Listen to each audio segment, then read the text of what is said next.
설마 아직도 팀워크 문항 작성할 때 서로 사이만 좋았던 그런 경험 쓰고 있는 거 아니죠? 다 같이 팀원들이랑 프로젝트를 했다고 해서 그게 과연 팀워크를 발휘한 걸까요? 여러분이 생각하는 팀워크가 무엇인지 정의를 내리고요. 그거를 자소서에 녹여야지 여러분의 자소서가 합격률이 비약적으로 올라갈 겁니다.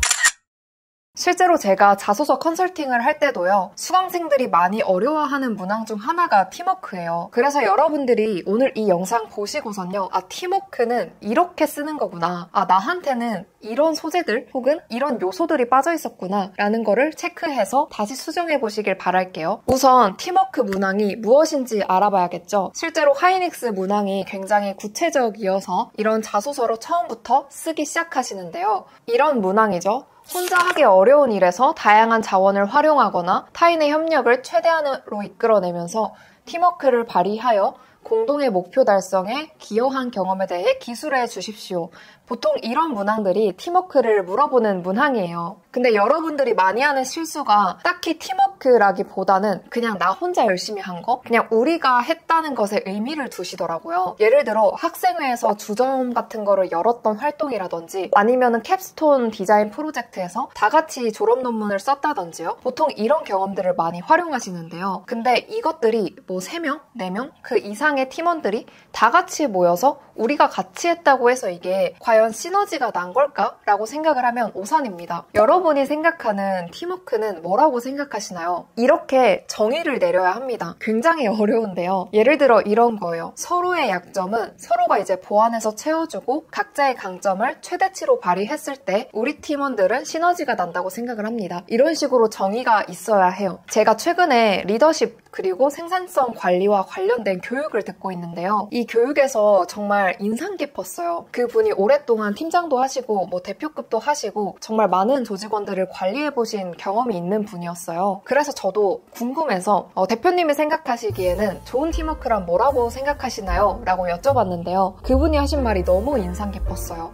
팀이 5명이 모여요. 그럼 5명이 모여서 같이 열심히 으쌰으쌰 일을 해서 5인분을 했어요. 그럼 그거는 딱히 팀워크가 좋다라고 표현할 수 없다고 하시더라고요. 그 비유가 저는 인상이 너무 깊었어요. 그러니까 5명이 모여서 5인분을 할 거면 각자 집에서 가서 하지 왜 굳이 사무실에 나와서 그렇게 열심히 하는 것이냐. 사무실에 나와서 하는 거는 우리가 서로 부족한 점을 채워주기 위해서 나와서 하는 거지. 그럴 거면 그냥 집에서 하면 된다. 캠프를 하면 된다는 거였죠. 그래서 그분이 다시 정의해주신 말씀으로는요. 팀워크는요. 곱셈의 법칙을 따라간다고 하더라고요. 그러니까 5명이 모였으면은 5인분이 아니라 뭐 7인분, 8인분, 10인분 그 이상을 했을 때 이게 팀워크가 좋다라고 표현을 하는 거예요. 그렇다고 한다면 다시 여러분의 자소서로 돌아와 볼게요. 여러분의 팀워크 문항에는 다 같이 해서 시너지가 난 것처럼 보이나요? 그냥 각자 맡은 일을 열심히 했을 뿐 아닐까요? 그게 과연 팀워크일까요? 를 다시 한번 고민을 해봐야 합니다. 여러분의 자소서에 빠져있을 가장 핵심적인 부분은 팀워크에 대한 정의일 거예요. 제가 정말 많은 수강생분들을 만나면서요. 이 질문을 딱 던졌을 때 답변을 하시는 분은 정말 없었어요. 거의 10명 중에서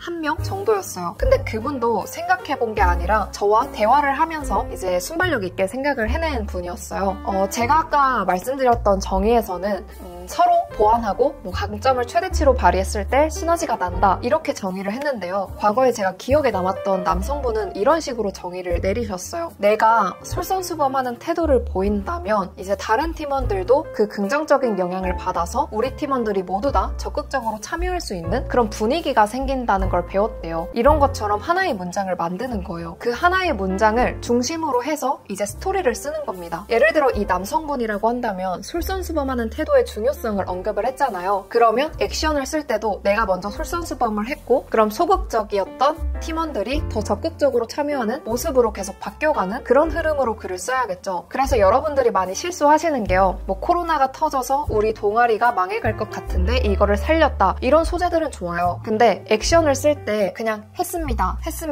이런 식으로 나열하는 게 문제예요. 그러니까 우리가 같이 잘한 걸 써야 되는데 그냥 나랑 팀원이 그냥 열심히만 한 걸 쓰는 거죠. 그래서 제가 다시 한번 정리를 해드리면요. 여러분이 팀워크 문항도 똑같고요. 여러분이 면접에서 가서도 말할 때 똑같아요. 협업 경험 있나요? 이런 거를 말할 때 똑같습니다. 이 5가지가 포함되어야 하는데요. 첫 번째가 아까 하이닉스 문항에서 봤듯이 나의 목표가 아니라 우리의 목표여야 해요. 그러니까 상단에 공동의 목표가 무엇인지를 적어줘야 합니다. 그리고 두 번째는요. 역할입니다. 역할인데 내가 맡은 역할만 쓰는 게 아니라 다른 팀원의 역할들도 너무 구체적이진 않아도 되지만 그래도 조금은 나와줘야 합니다. 나만 잘했다가 아니라 우리가 잘했다여야 하니까요. 그리고 세 번째가 뭐냐면 제가 계속해서 강조했던 좋은 팀워크에 대한 정의입니다. 내가 생각했을 때 좋은 팀워크란 이러했을 때 시너지가 난다고 생각합니다. 이런 문장을 꼭 만들어야 해요. 그리고 네 번째가 많이 실수하시는 부분 중 하나이긴 해요. 팀원 수입니다. 이 팀원 수를 꼭 적을 필요는 없는데 인지해둬야 할 것은 있어요. 2명이서 같이 팀 프로젝트를 했다고 해서 이거는 딱히 팀워크가 아닙니다. 보통 회사에서의 팀워크는 3명 이상 정도라고 생각을 하고 있거든요. 그래서 여러분이 소재를 선택할 때 적어도 3명 이상 같이 시너지를 냈던 거라고 생각을 하시면 됩니다. 그리고 마지막 5번째가요. 배운 점을 꼭 적는 거예요. 이 팀워크 문항은 직무 관련 경험으로 꼭 적지 않아도 돼요. 저 같은 경우에도요. 그 직무 관련 경험으로 안 적었거든요. 소재 자체가 캡스톤 논문을 쓴 거를 적기는 했지만 이게 직무 관련이랑 핏하지는 않았어요. 근데 팀워크에서 보고자 하는 게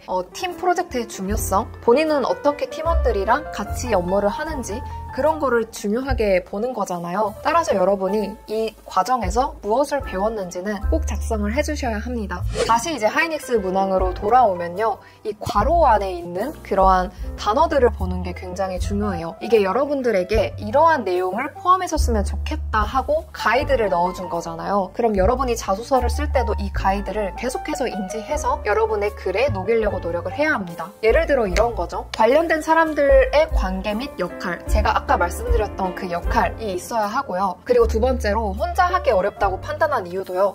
제가 말씀드린 아까 그 교육에서 배웠던 이야기를 해드렸잖아요.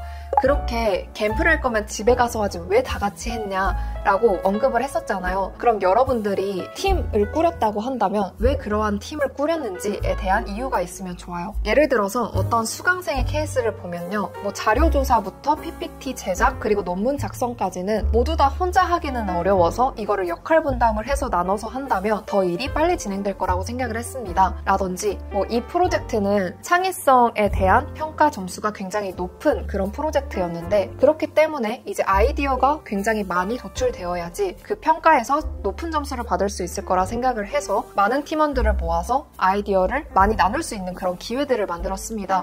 라든지 팀을 꾸린 이유가 있어야 합니다. 그리고 세 번째가 목표 설정 과정도 비슷한데요. 여기서는 나의 목표가 아니라 우리의 목표여야 하고요. 이러한 목표를 왜 설정했는지를 넣어야겠죠. 그 다음 네 번째가 이제 자원 활용 계획 및 행동 이런 게 좀 어려울 수 있어요. 그러니까 자원이라는 게 사람도 있고 자료도 있겠죠. 근데 어떠한 도움들을 얻었는지 그러니까 우리가 공동의 목표를 이렇게 달려나가기 위해서요. 그 과정에서 어떠한 자원들, 어떤 도움들을 얻었는지를 적는 거예요. 예를 들어 누군가는 뭐 교수님의 자문을 받았다 이런 것도 자원을 활용한다고 표현을 할 수가 있겠죠. 그리고 구성원들의 참여도, 의견 차이 이런 것들도 최대한 액션 같은 데다가 적어줘야 돼요. 그러니까 뭐 의견 차이 같은 거라고 한다면 문제 상황을 그 갈등으로 적어도 되고요. 아니면은 참여도가 다 좋았다라고 적어도 되고요. 근데 좋았다라고 말을 할 때는 내가 또는 우리가 어떤 환경을 만들어 놨기 때문에 좋았다라고 적어야겠죠. 그 환경이라고 한다면 뭘까요? 생각을 해봐야 합니다.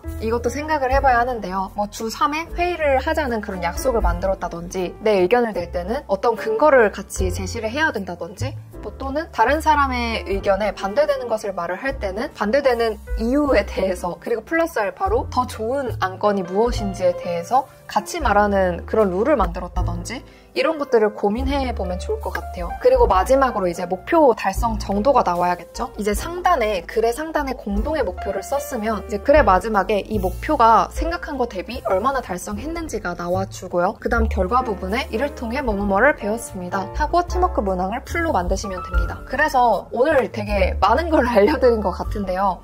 한 가지만 기억하시면 됩니다. 뭐냐면 팀워크에 대한 정의예요. 이게 쉽지 않습니다. 쉽지 않으니까 여러분들이 한번 스스로 생각을 먼저 해보고요. 그 다음에 구글 같은 데에다가 과연 팀워크는 언제 생기는가, 좋은 팀워크란 과연 무엇일까, 이런 것들을 많이 검색을 해보세요. 그러면은 많은 정의들이 나와요. 그렇다고 한다면 그러한 좋은 문장 중에서 내가 실제로 이런 느낌으로 발휘했던 것 같은데를 하나의 문장을 픽스를 하고요. 그 문장을 중심으로 잡아서 내가 했던 행동들을 쭉 적는 겁니다. 아시겠죠? 그래서 여러분들이 팀워크 문항 꼭 잘 작성하셔서 면접까지 좋은 소재로 계속 어필을 하셨으면 좋겠습니다. 그러면 저는 다음 영상 때 찾아올게요. 이번 영상도 도움이 되셨으면 좋아요, 구독 부탁드립니다. 감사합니다. 안녕.